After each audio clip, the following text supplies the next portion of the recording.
Galing ni Manong ah. Kasi kami, ano dito eh, mga Japanese boy. Ako din. Matry. Sige. Mapipil mo naman ang Ayun, sugat na sila. okay. Buti na lang hindi ano. Okay, nandito kami sa... Ay!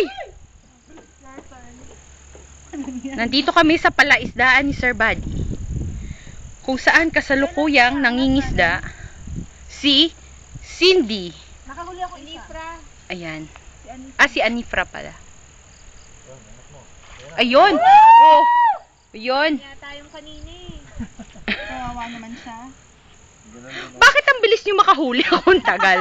Teka lang ah. ganun din ang tama niya. Ay, kawawa. Oh, sorry. Huwag kang umano kasi mouth mo. Okay lang yung buhay pa rin yan. Di ano. Yun. Ayoko i-try. Ikaw, Ayos. naman yung fish. Ikaw, Yvette. Wag na. Kawawa yung fish. Ako isa lang. Old Man in the Sea. O sige na, ikaw na. Sige na, para ma-experience ko. Oo, para Ang galing. maka-testing ka. Anong nandito? Anong nandito sa kabila? Kawawa naman yung... Buti hindi nadali yung mata. May ganun po, kakainin din naman siya. Hindi na ako kakain ng tilapia. Ito, si Yvette. Ayun. Go, Yvette. Feel mo,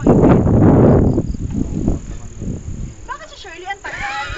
Langya kayo. Bakit si Shirley ang daming Ba't kayo seconds lang? Ang ingay mo kasi. Akala ko ba, Shirley, test of patience ito. Aray ko. Walang yan. Teka lang ah. Sa akin, ilang bait? Parang nakaano. Parang kinutusok Eto mo na sa si gitna Yvette yun. mangingisda. Dito mag-raining. Ayun. Okay, hook the bait and then ayan na si Yvette. Maramdaman mo naman, hinihila na yan. Nararamdaman mo ba, Yvette? Ayun!